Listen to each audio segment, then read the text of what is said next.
All right, welcome back to Just Another Solar Podcast with Luke Beattie. That's me, Karl Jensen. G'day, Karl. No need for the weather report today, Luke. You're in Melbourne. I'm at Mount Dandenong and it's bloody freezing up here. So, Hey, it's been the same the last 6 months everywhere else. So, welcome to Melbourne. Yep.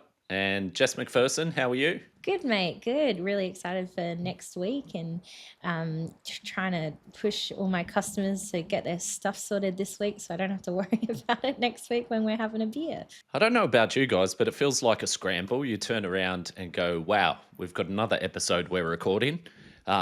Where has the time gone? Yeah. And I feel a bit the same with All Energy. You turn around and you go, shit, All Energy's here again. G'day, Didn't we Nigel. just do this? How are you, mate? Yeah. Exactly. How are you, G'day, Nige? everyone. Good to be here. Yeah. The world seems to be moving at an awfully fast pace at the moment, doesn't it? Yep. And last episode, the big question about All Energy was, where are the parties at? So there's a fair bit of competition in that space. Oh my goodness. Parties. My calendar is ridiculous at that event. It's ridiculous. I'm like 20 minutes max at your thing. Most important party, Luke, and you can't even be here. What's that, Missed sorry? that one. Most important party of the week, and you're missing it. Which one's that? Oh, your wedding. Carl's getting married wedding? next weekend. What? It's massive.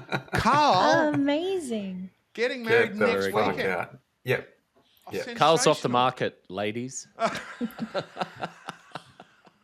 All right, so guys, one of the big shout outs I want to give this week is to Matt Wilkins from Venergy.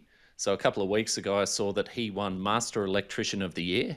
And then a couple of nights ago, the Financial Review had their awards. So I can't remember the exact award. It's like the top renewable company in the country or something similar. Wow. And Matt was there receiving the award. So he's been winning a lot of accolades. When you actually look at the Venergy business, the work that Matt and his team have put into it and the smarts behind their business model, it's hats off. So well done, Matt.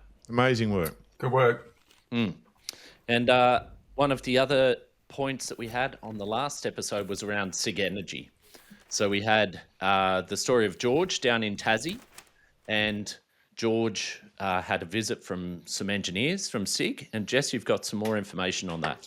Yeah, so he mentioned to me, like we had a bit of a chat after the airing of that episode, and he's been in discussions, and it was one of those ones where all the ones that he'd looked at with the engineer were fine, about aside from one sort of one of those things. But I think what's quite promising, as I saw just today on the SIG installers page, they've released a document related to this, I would assume related to this, and sort of said, like, this is why, this is fit for purpose kind of thing, which I think is, quite admirable of SIG to do. I'm sure it was a fair bit of muck around for them, but like, it's great to see that they're taking it really seriously, and hopefully some really clear instructions so that installers don't feel the need to take creative liberties will come along as well. I can't believe it. We work in an industry that's so regulated. I can't believe that electricians get so creative with these things sometimes. You got to get the job done, right? You got to get the job In done. the best possible I way, get which is that. the way that I have decided Yeah. to do it, obviously. Yeah, Yes. And Nige, there's another bad news story, another company in administration. Oh, this is a real sad one, and one that affects me because I spent so long dealing with watt watchers, and unfortunately they called in the administrators, it would appear. They're under external administration for the moment and trying to work out what's going on. I found out today.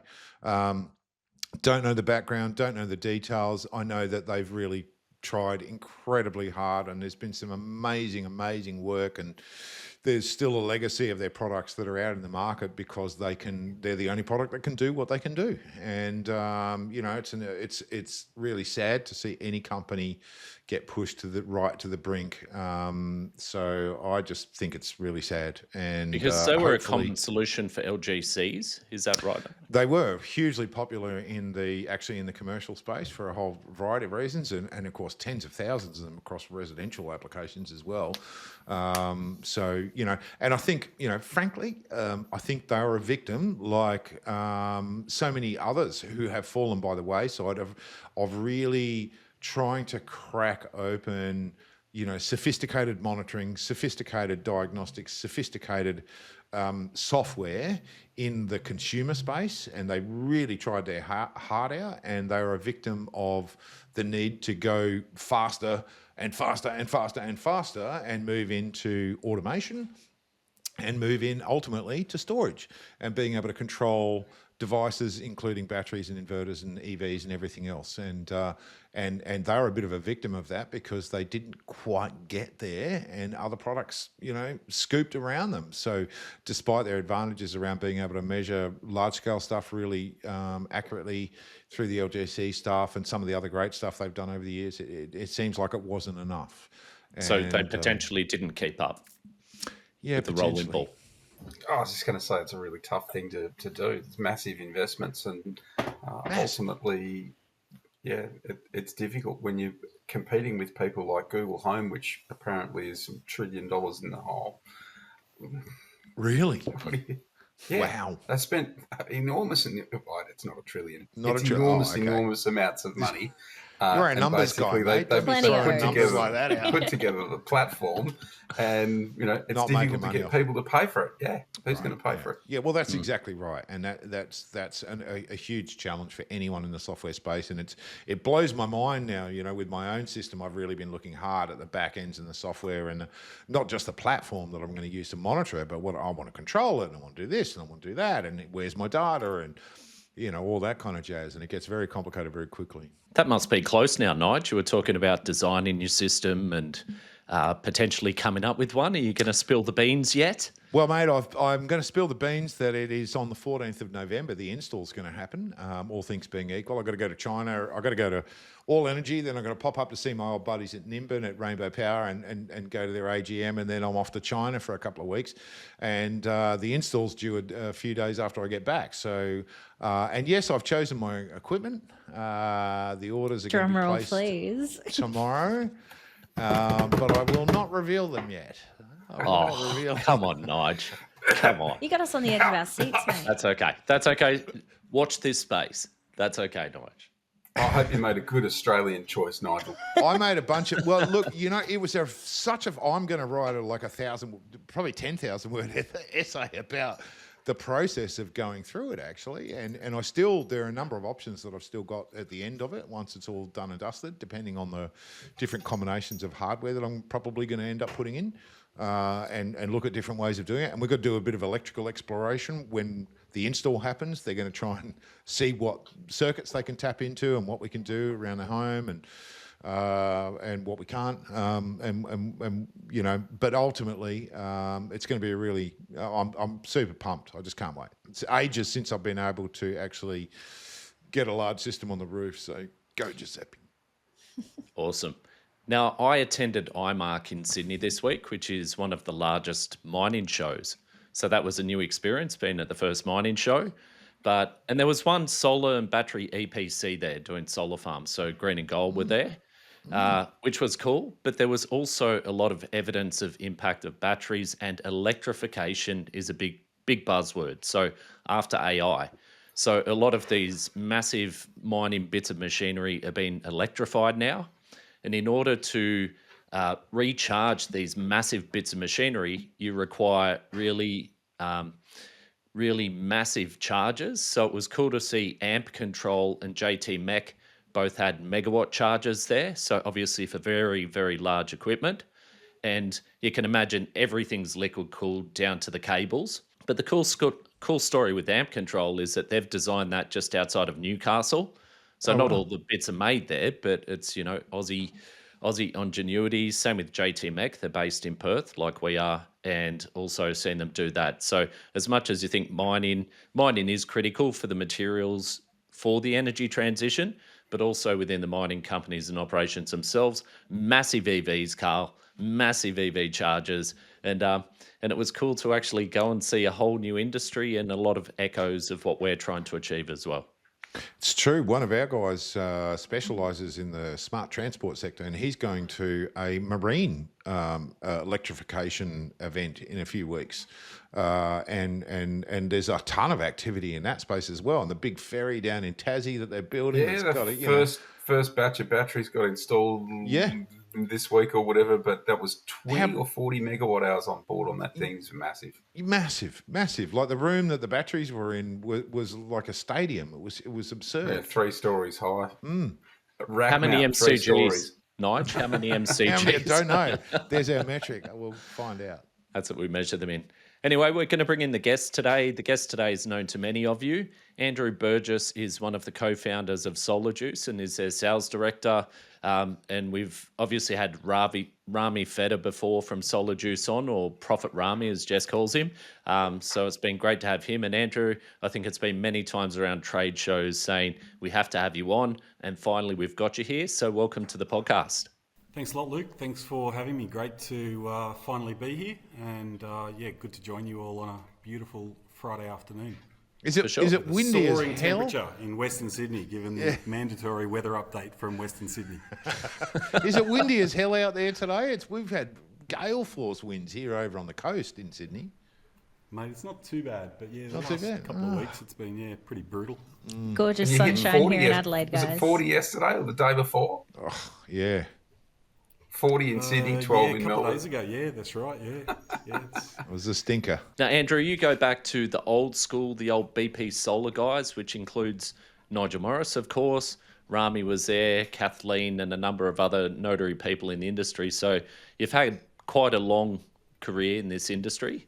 Do you want to just fill in some of the gaps about how you got from there, BP Solar, and then to where you are now? Yeah, sure. So Rami and I started even prior to BP Solar at a manufacturer called SolarX, which was based in Western Sydney. SolarX merged with BP Solar in 2000 and merged to form, initially it was called BP SolarX, believe it or not, before it then transitioned and we went full BP Solar. So yeah, I had the pleasure of working with Nige, Kathleen, so many folk who have really supported the industry. Yeah, guys like Mark, who have been real, pioneers and innovators. I used to look up to Nigel. I worked on the commercial side of BP Solar, but we were managing. We were part of a key accounts team managing mainly industrial accounts. So people like Silcar, that were looking after a lot of the telcos at the time. Air Services Australia. That were rolling out, telemetry across the country, and Nige was the manager of all of the dealers, and we used to have these dealer events, and I'd get invited along to it, and I'd watch Nige and how he'd work the room and handle all of these pretty big egos. You had some massive egos who had been in solar for 10 or 15 years prior to that, and it was something that I always admired is his ability in terms of working a crowd. So took a big party. Took a big party to sell solar panels at $1,700 a pop, mate. Exactly, that's right. Shout out to Lawrence DeConti. I think she posted a invoice on She did. Cutters the other day. Crazy how things have That changed. was a great one actually, because I worked it out. I don't know if you saw, but I worked out that when I first started, a solar panel was about 4% of my annual salary. One solar panel. Today, it's like less than 0.1%. Oh, somebody's It going was to reverse 4% of my engineer that annual and salary figure out what your for salary is. for a solar panel. Luke, you might have been there at the time, but early days Energy Matters, the exchange rate moved by 15%, and Jeremy, Rich, and James said, "Fuck, this is just about enough to bankrupt the business." Just a shift in the exchange rate. That's how expensive they were. And around that time, that's when Solar Juice was founded. In the episode with Rami, we got some of the genesis of that. But just coming to it, Solar Juice was acquired by SPI, I believe. And when did that happen, and how did that come about? That's right. So Solar Juice, Rami and I started in 2009, which was really just the kind of point of the Solar Homes and Communities program, the $8,000 rebate for a 1 kilowatt system that was rolled out by the feds, was really gaining momentum, and off the back of that, the New South Wales government introduced the 60-cent FIT, 60 which cents, started yeah. on the 1st of Jan 2010, and I think when did it end, Nigel? Like by the end of the year, I think it was done, right? But yeah, it was Heady days.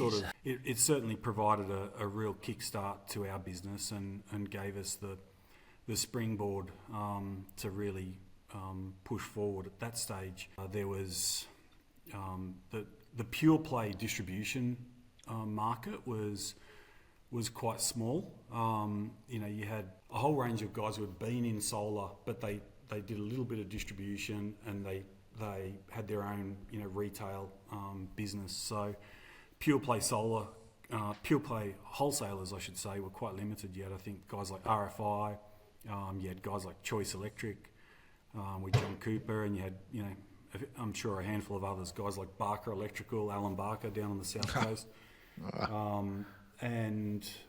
We kind of entered, with a lot of, I guess, a fair bit of luck, but also with a slightly different business model than those established players, and perhaps being a little bit more dynamic, which I think hasn't changed to this day. Where wholesale distribution, Luke, you know better than anyone how quickly the market changes. So being dynamic, being able to pivot pretty quickly is so important. So we grew the business, pretty successfully for the first 5 or 6 years, and were then presented with an opportunity to look at selling down to at that stage, a company who'd we'd dealt with for some time. They had been originally a large polysilicon manufacturer based out of China, and the chairman and CEO of that company had listed his company in the US, and at that stage it was one of the most successful IPOs on the NASDAQ, and he was regarded as at that stage, in I think it was 2005, he did that, was one of the richest guys in China. Yeah, wow. And so we saw an opportunity to partner with them, and in 2015 we closed our transaction to sell 80%. At that stage, we thought it was that we'd hit the jackpot, and that it was perhaps time to spend a bit more time on the golf course and out with tight lines. And unfortunately, the exact opposite occurred. We did a transaction which was a scrip transaction, so it wasn't for cash. It was for scrip, which is effectively shares in. Is that share options or shares? It's something it is similar. Actual shares. Yeah, right. No, it is actual shares in their company. And at the time, being publicly listed, you had the ability to be able to then sell those shares to crystallise the profit. The downside to it is that we were put into what they call escrow, where they lock up those shares, and they say, we'll release a certain amount after 12 months, we'll release another portion after 18 months, 24 months, etc. And during that period, the share price in that particular entity, collapsed to the tune of about, I think, 98, 99%. Wow. So, yeah, it was Tough time on the solar coaster. It was quite challenging, and yeah, there were lots of challenges when you're dealing with a parent company that you've got no direct involvement with, and have got very limited ability to control outcomes that are not created by yourself. So, from going through that startup phase of sort of being able to manage cash flow, being able to manage human resources, being able to manage product, being able to manage how the business operates, to then having a parent that was constantly creating major challenges for us in terms of working capital and various other things. They had grand plans of spinning solar juice out and doing an IPO separately, which never eventuated. I remember seeing the IPO documents for that, and it even included wow. solar module manufacturing in the US and a whole bunch of other lofty goals. Wow. Yeah, correct. They were a funny group, Luke. They were so diversified. They were into everything from, they'd bought a factory in Sacramento, I think, from CSUN, when CSUN went under, and so they had a Modco facility there. They were into Bitcoin mining. They were into growing alfalfa. They were into Nothing wrong with alfalfa. Nothing wrong with alfalfa at all, Nigel, but when you know sweet FA about alfalfa, it's maybe not the best idea. I think if you could get an offtake agreement with Boost Juice or someone like that, you'd be winning. But I'd like to make commentary on where Solar Juice was at that point in time. So take out the new parent company, but having competed against you in the wholesale distribution space for years, Solar Juice always had the most loyal customer base. So there was clearly a lot of great events and reaching out. But when you spoke to the industry or you're trying to win business, if someone was locked in with Solar Juice, they were loyal, there was a lot of respect, and there was a lot of lock-in. So that's what we saw from Solar Juice in that point of time. So as a competitor at the time, we went, oh, this could be a chink in the armor. They've been bought by a foreign company. But it was almost impenetrable, that loyalty that you guys built. Yeah, that's right. I mean, that's a credit to, I guess the staff and all of our colleagues that we've had, current staff as well as, some of our former staff who have been with us. Karl was obviously with us. Speaking of which, Dolores Dolores, who retired recently, she's working in Singapore. Is that right? Yeah, correct. So how did that happen? You were retiring, Dolores. She was the master of the orchestra. That's for sure. You're not going to pin Dolores down until she's ready, mate. Surprising absolutely nobody that she did not actually stop. Oh, I say with so Dolores. much love and respect. I was gobsmacked. I rang her to ask how she was going. Machine, she says, man. I'm working in Singapore. I'm like, what the fuck? Holy shit. She's unreal. Yeah, total machine, weapon. And she was there back in BP days as well. Oh, yeah. Yep. And when she was younger, she was more angry. I'm just going to say, I wore the wrath of Dolores many times. But she's actually one of the big unsung female heroes of our industry. She has been there for so long and has been so influential. I mean, all over the world. She basically, the whole thing that you were involved with in the Philippines stuff, right, AB? That was epic. In the day, it was like the biggest global solar project that had ever happened or something, and it was literally setting up the logistics to get solar into villages on the tiniest of islands, hundreds and hundreds of islands, and not just dump it, but make sure that you had the training programs and the training institutions and everything that was needed to make it work. And that project was huge. And then Sri Lanka, she probably had her fingers in Sri Lanka as well and drove you mad on that, AB, probably. Yeah, that's right, and she is certainly one of those old school type of characters in terms of work ethic. She works hard and obviously probably doesn't play as hard as she used to. But we were over in Bali last year, I should say, for our elite retreat, and she still spent, I think, a good 3 or 4 hours out on the dance floor. So yeah, she's Let's go, Dolores. Dolores loves a dance. She's Let's phenomenal. get her on the dance floor. She actually spoke last year down at the Awise event just before All Energy, and gave a wonderful insight into her history and obviously breaking through a lot of those barriers as being a young female working up through the ranks and obviously having to constantly prove herself and justify her value and her worth. And it was excellent. It was inspiring, so inspiring. And it's great to have people that are just so passionate, just don't stop and just do whatever it takes to get it done. Those sorts of employees have always sort of gravitated to Solar Juice. It's true, and it's just a reminder for everyone that if you're lucky enough to have an invite to another pioneer, Kathleen Ryan's retirement is coming up at All Energy in a week or so. I don't know if Dolores is going to be around. I hope you're going to be there, Dolores. I know she listens occasionally, yeah,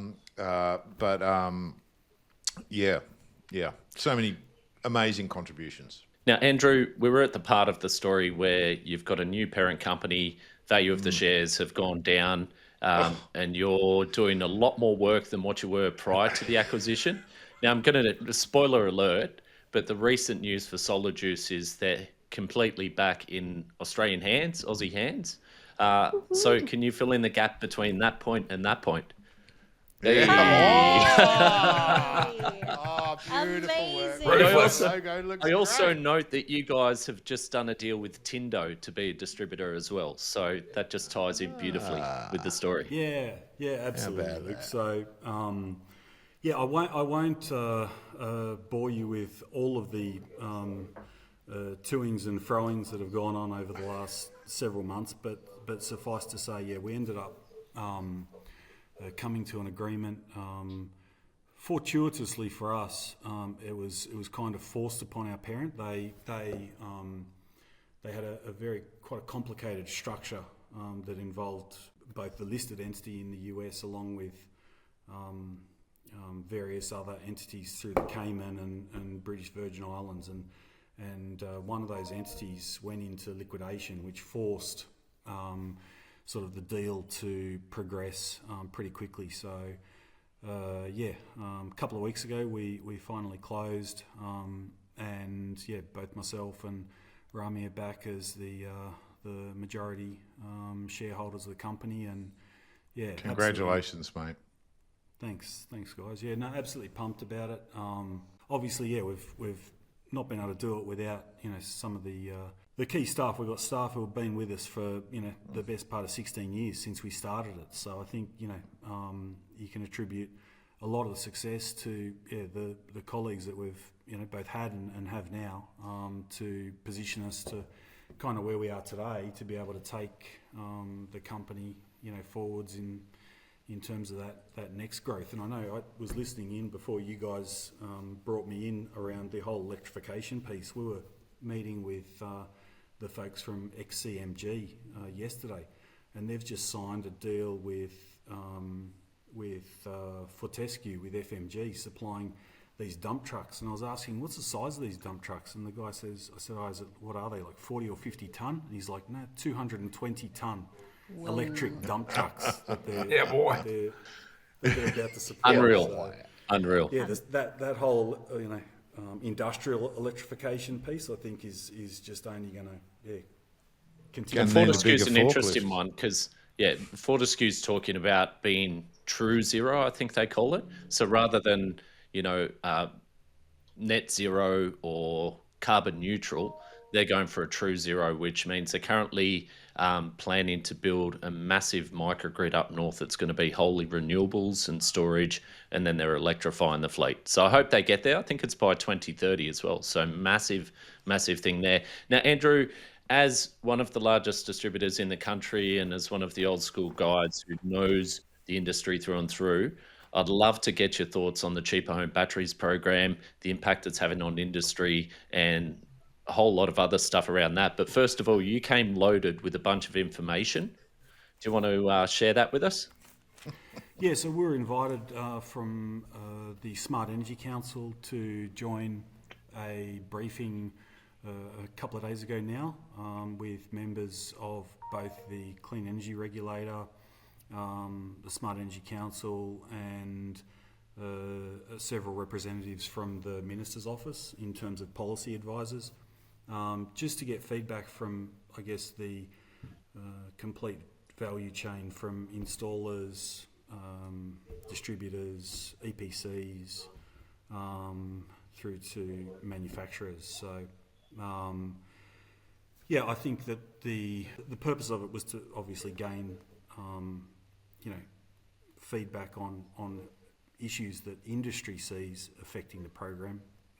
The resounding message from government is that the program's been so wildly successful. I think even more successful than what they anticipated. Obviously, the people wanting to take control of their energy was probably underestimated, and so therefore I think the program is going to see strong support moving forward. There was concerns raised around changes to the STC multiplier coming in on the 1st of January, and whether that would potentially be accelerated or increased. The feedback was that at this stage, based on best information available, that was not on the cards and that was not being discussed. There was obviously some really robust discussion around system sizing, matching relatively small inverter sizes to very large battery,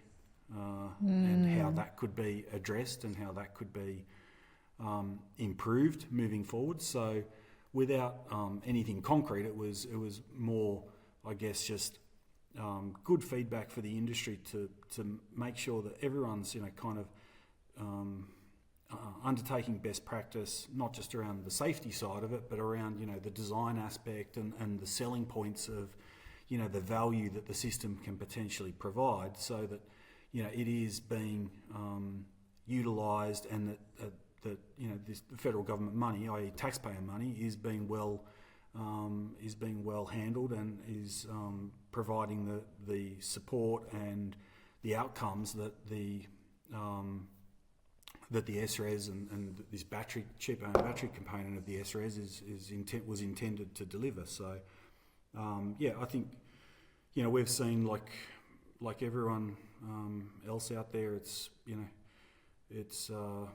certainly going through a boom period. Perhaps not quite the boom that we saw back in 2009 and 2010, when I remember we were air freighting SMA, SMC 10,000 inverters that had a transformer in them and weighed, I think, 70 kilos, and were air freighting them from Germany. Wow. I can tell you from first-hand experience that air freighting batteries is tricky and difficult when they're in large volumes. Yeah. But not impossible, Luke. Not impossible. But that's a massive choke point, right? It's stock and in-store capacity at the moment. Yeah, correct. I think I think in terms of supply chain, I think inventory is probably getting to the point, certainly I think by November, where product will be reasonably well available. I think most manufacturers are gearing up. I think someone was telling me that there was, what's probably a little bit more scary, someone was saying that there's something like 800 separate manufacturers that have got their applications in with the Clean Energy Council for product certification at the moment. So very scary. Very. Capital V, very scary. So where are the concerns there? So obviously the CEC was struggling to have a decent time frame when there were a lot less manufacturers coming through. So the time frame is one thing. What concerns do you have about the new entrants and some of the products coming in?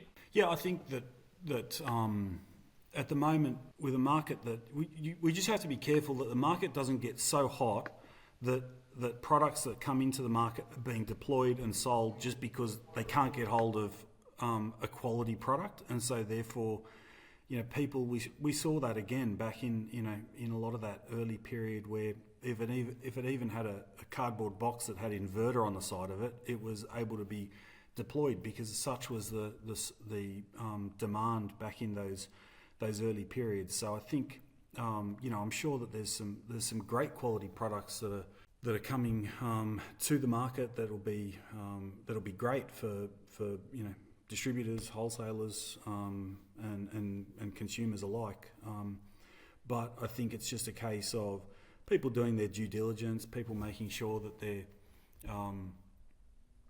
got local representation, that they've got strong local support, and that they're going to be able to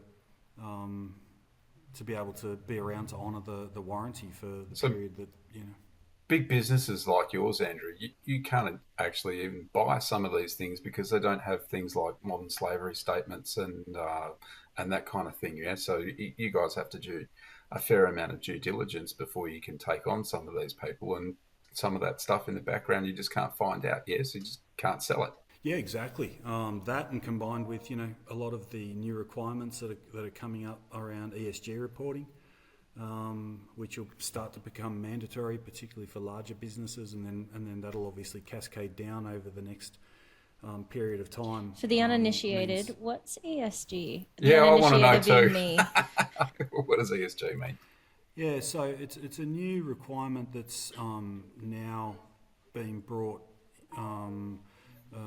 into force particularly for very large corporates that revolves around their environmental and social governance, and ensuring that meets certain criteria, and that's publicly available and able to be reviewed and, I guess, interrogated, similar to large entities that have to report their financials. Like if you've got over a certain number of employees, or you have a certain turnover, the requirement now is that you have to make those financials public, and so people can log on and they can pay their $25 and access the records of various different entities that qualify. So that includes modern slavery statements and companies saying they've done their due diligence upstream, Jess. But also the missing piece, and an interesting conversation point I found in the context of the Cheap Home Batteries program, is stewardship of batteries. Now, we know that lithium battery recycling is a mature enough industry, unlike PV recycling, which there's obviously pilot programs that the SEC and others are doing. But lithium battery recycling is a mature thing. So we're sending all these batteries out into the wild. There's no real stewardship program at this point. But that's another key piece of the ESG puzzle, particularly for those large corporates, because when they have assets come to end of life, they typically have reporting requirements. So they can't just say, these batteries came to end of life, we sent them out to landfill. They have to actually have documents to say, we sent them to an accredited recycler, and they've given us this certificate to confirm that that asset, as we retired it, has been dealt with in the correct manner. And that's all part of the ESG stuff too. So modern slavery, absolutely. I think that even the upstream reporting and around that has really improved really since 2016, which was that Sheffield Hallam report, which went into solar module manufacturing, risk of modern slavery, or their definition of it. But then since then, the supply chains further upstream seem to have better reporting mechanisms around this stuff, just to confirm, yes, we're comfortable that whatever components went into this, we've done our due diligence, and in good faith we can say that there isn't modern slavery, which gets tricky with some of the stuff like cobalt, where there's a lot of modern slavery, particularly from Africa, that's been verified in those supply chains. Finding clean supply chains isn't there. But as a business, they have to be able to say that in good faith, we are comfortable that our suppliers of these products have clean supply chains. Fascinating. It's crazy. It's crazy how much stuff there is to get nerdy about in this industry, isn't there? Like, you just especially for nerds, Jess. Especially for nerds. Don't know where I find central. some of those. It's nerd central. We're deep in that stewardship stuff, I tell you, and like the amount of research, the amount of effort that is going into developing stewardship and recycling programs just for PV, before we even talk about batteries, which we're also working on. It's epic, man. It's a big thing. It's like going, okay, we want to work out how to recycle lead acid batteries out of cars because it's dumb that we're dumping lead acid batteries into the dump, right? And they did that. They worked out how to do it. They put a levy on it. They built a process. They built a system. And then we ship it all to China. Yeah. Well, yeah. On a pallet. It's dripping. But think about it, right? Tires, mattresses, batteries, all these plastics, all these things need to have a program and suitable mechanisms behind them, and industry participation. So it's huge, but it's really, I mean, the great thing is that our industry has been on the front foot about it. Our industry's been talking about it for a long time. There's been a lot of pressure on the government for a long time to actually get these programs running. And the more that we get success in programs like the battery program, the more critical these things become. Well, it's sustainability, isn't it? Right? That's like a value and a principle. Yeah, it's a value. Yeah. Of the industry. That's right. Let's hope it doesn't end up like our with sustainability. Our tyre recycling. I sat next to a guy on a plane. That's what he did. And I said, "What do you use it for?" And he says, "We turn it into pellets and we sell it into Asia and they cook food on it." I'm like, "Oh my God, what a disaster!" What? Yeah, they light it. A lot of it, that can't be where all of it goes, surely. That's where a lot of it goes. Andrew, I wanted to jump back into something you said a bit earlier around having staff for a really long time. I think, we talked for a while about how desperately the industry needs people, but we've also talked about people moving around a lot, especially very recently. What do you think your secret is for keeping people so long? I think the company's, the company's DNA, the company's culture, you've got to have a strong core in terms of the leadership group, and I think if people see that, they see that that everybody is focused on the same goal, that everyone's aligned with that goal, and that you treat people well, you reward people, you compensate people well, it's interesting, everyone's obviously different. Some people are more interested in potentially monetary compensation. Other people prefer, some of those, soft issues where they like to travel or they like to attend events or they like to, have a bit more work-life balance. And so there's different ways, I think, of identifying what makes people want to stay loyal. And I think, we're by no means perfect. We've got a lot of things that we can certainly improve on and change. But I think by and large, we have a fairly relaxed culture, which allows people to kind of take themselves as far as they want to push themselves. If they really want to push themselves, hard, we kind of leave people with runway to kind of pursue different things that might motivate them. That's a really good answer. So it's really based on what the motivations are for the individual, and that's different across them. So being able to accommodate all of those people in different ways concurrently seems to be the recipe. One of the other things that you do really well is trade shows and parties and events.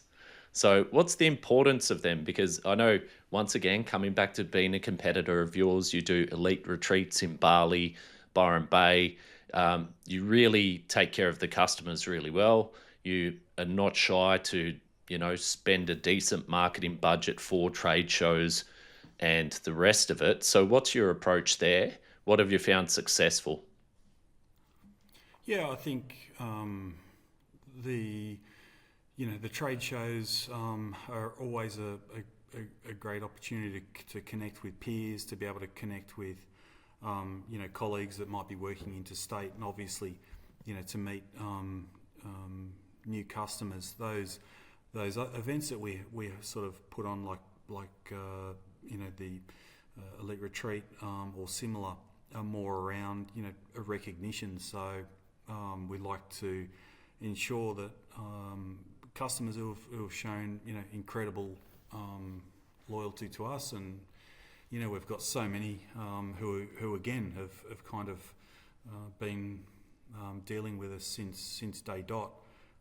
It's about rewarding those guys, and we try and do that in such a way where we include not just the folk that are working in the business, but often try and extend that as much as possible to their families. So bringing along the kids, bringing along their partners. And it makes such a big difference, right? Like, it means that they don't have to choose between leaving the wife and kid or the husband and kids at home. They get to sort of be able to do both. Like that's a wonderful thing to provide. And you do your barbecues as well? Yeah, that's right. The Barbies are the same sort of thing. I think that, often we find ourselves, sort of so busy attending these events that we often, perhaps don't appreciate the impact that it does have on, the rest of the family. So being able to do that, I know that, having done it for a while now, that there's a whole bunch of wives and girlfriends and perhaps ex-wives and so on that are, able to communicate, that still communicate to this day and stay in constant contact. I was just thinking of the scenario, Andrew, where you've got someone who's there and their spouse sees them on socials at the elite retreat, all these other wives and kids, and they're like, honey, I thought you said it was just you and there was no family coming along. Is that the ex-spouses you're talking about? You guys have nailed that. When I go to your events, which I'm lucky enough to get to them pretty regularly, you're always talking about the family. And I think it's a real core value that you guys have built into what you've done. And do you know the other thing I'm going to throw in, which you guys are exceptional at? You never stop innovating about doing something fresh in marketing. I remember going back, jeepers, I'm going to say 10 or more years, I talked you into giving away an electric motorbike. And we bought... Did they give it to you, Nigel? No. I got to ride it down the middle of the conference. That was what we could do in the good old days. I said, just ride it through the middle and toot the horn. It'll be great. Park it, don't hit anyone. So I rode this electric motorbike down the middle, parked in the middle. These guys drew a ticket out of a drum, and someone won a really valuable prize. And it was a great example. And like every second day, there's something new coming from you guys. And it's really, I really want to commend you on it. Your innovation in how to get those messages out and build that brand is really impressive, because it's not easy. No, it's not. And the last couple of years in particular, most people's marketing budgets have almost collapsed. It's been tough to spend the sort of money that people do, or that we have done in the past. And even with all energy coming up, by the time you incorporate stand build, staff, travel, accommodation, you're talking, many. Has the Cheaper Home Batteries program impacted on margins, not just for wholesalers, but retailers, in a positive or negative way? I think if you're not surviving, or if you're struggling with margin at the moment, Luke, you should look at filling in a deregistration form and sending it into ASIC, on Monday, because the market's still been pretty hot. Like, I think from, I'm talking just resi battery market. Definitely. Aside from there being a lot of sharks in the water, right? There's a lot of cheap quotes and, bombardment of salesy company, the usual stuff, but it has been dialed up to 11 for sure. And I think people in the resi space do feel the pressure of that. But I agree with you. There's lots of people who are happy to spend good money on a good battery and still buy good people. There's lots of them out there. There is. I wanted to ask you, AB, on that exact topic, because you mentioned before how critical the some of the early programs, the $8,000 rebate, the 60-cent feed-in tariff, all those kinds of things, they were a kickstart for you. And is the magnitude of the battery? I'm hearing from people that the magnitude of this battery rebate is, equal or bigger than the kickstart that we got from some of those early programs. What's your perspective? It is, and one of the challenges that it has posed is around cash flow and credit. You've gone from an ASP of Grid Connect only to 5xing that once you include a battery. So credit has been challenging. We would, probably signing, 20 or 30 reviews every day, which are reviews from existing customers requesting an increase from,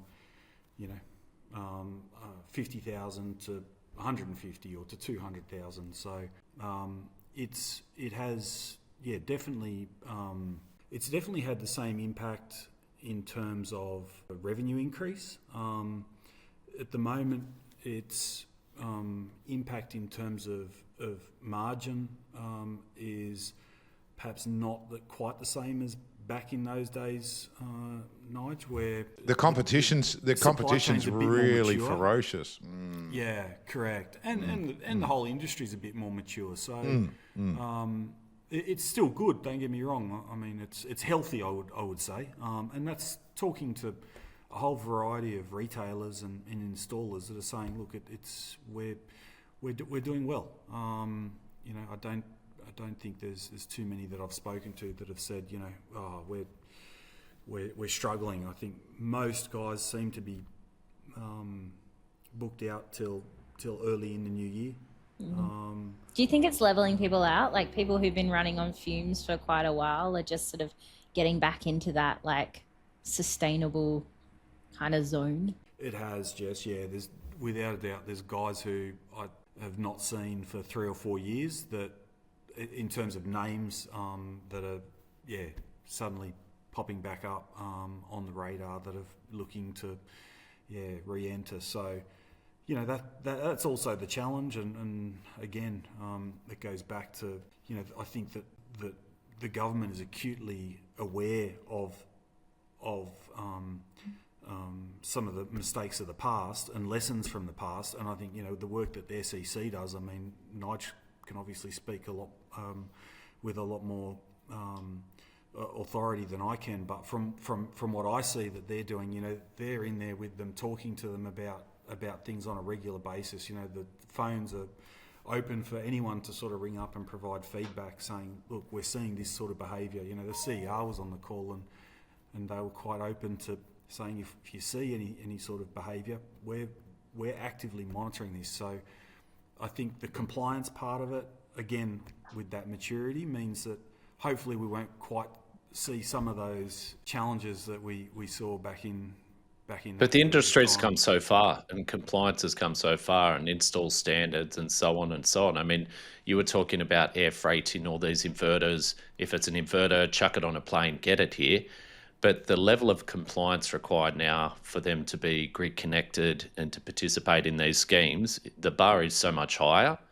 So I truly hope that we're not going to see as many technical issues at the 2 to 5 year mark, but also that the companies who have brought their products into the country, we're hoping they are making that money and they will be around to sustain the industry. So it can all be hopeful. And, really it comes down to businesses like Solar Juice and other key distributors and solar companies selecting the right partners and adding that extra bit of buffer. So I'm gonna change tack here. So apart from having to do all these credit reviews and to carry the weight of the world on your shoulders as you brought Solar Juice back into Australian ownership, what do you do to recharge your batteries? What do? I enjoy moving a lot of mulch. So I'll spend the weekend, I think I've got 2 or 3 massive piles. So you just move it over here and you move it back over there and then... Yeah, that's right, Jess. But no, I enjoy the garden. I enjoy getting out for a fish. My daughter is a mad fisherman. My partner, she's an avid fisherwoman, so we enjoy getting out for a fish, and in between that it's kids sport and trying to find a little bit of that balance and trying to find time. At the moment, I think everyone's so frantic working in their business. I think it might have even been one of my early bosses at BP was like, sometimes it's always good to not be working, stop working in the business, but stand back and work on the business. So I think that's something that, we probably all have to kind of take an opportunity to do. I know it's hard at the moment, but I'm just trying to sort of sit back and looking at some of these other, opportunities around electrification as well. So keeping one eye open for opportunities. But then I think that's great advice for the listeners as well, because at the moment there's such a flurry of activity, trying to get batteries in, trying to get stock, scheduling with customers, designing, wherever you sit in that in that supply chain there, but actually taking a step back and working on the business. I think that's a great takeaway for everyone. Now we're going to wrap it up shortly, so we normally go round for last comments. And who are we going to pick first? Go, Karl. Always a pleasure, Andrew. Words of wisdom. Always a pleasure to have a chat, and great to have you on the show. I don't have anything else other than I did see Tesla's earnings call where they posted a revenue from their energy storage business at $3.5 billion for the quarter, and that's obviously a shitload of batteries. It sure is. All right, last comments, Jess. Yeah, well, off the back of Tesla news, I had a chat with our Tesla rep who, there was a bit of an email out from Tesla this week looking for subcontractors, which admittedly I assumed quite a few other things of what they could possibly be talking about, but they're just trying to match people who are looking for work up with people who have too much work within their networks, which I just think is wonderful. My rep actually called it Tinder for solar industry, which I found quite entertaining. But I just think that's like Who's that's single? really... None of us are single. We can't even. None of us can take advantage of that. What a jip! I did really think I just thought that was a on. really good thing for a business like Tesla who have built a network of, they have their certifications to try and, that would largely be people in similar, you'd hope anyway, similar kind of spheres up together. So that's pretty cool. And then definitely a massive shout out to Juice and to our rep Therese, who takes amazing care of us. And looking forward to having a beer with everyone next week. I don't know if this episode will be out then, but... hopefully. It should be. It should be. We've got an editor now, so yes. it's not on my shoulders. So on your mouth. Thanks for doing the editing. I'll and shout out just to on that Therese point, too. She makes all us other sales rep look like idiots. just coming on that point of Tesla looking to join the dots, my phone has been ringing off the hook for solar companies looking for install capacity. So it's funny how that pendulum swings, but at the moment, it looks like solar installers are in the hot seat. And on the right side of that supply and demand curve. Last comments, Nigel. I'm just going to actually wrap up by saying after I think I've been podcasting for about 8 years now, and finally I found a way to get my kids to listen by making one of my children the editor of this show. So he's forced to listen to every word I say and actually learn something about what I do and about the solar industry. And I'm actually it only dawned on me during this episode that actually he has to listen to all of it now. I'm going to go down and ping him afterwards and say, thanks for your good work, be faster. And what have you learned? Have you learned anything? So and make sure you clean your room. Clean your room. Room's always appalling. But good on you, Mal. Thanks for stepping up as the editor. And I will make sure this episode is out prior to All Energy. Awesome.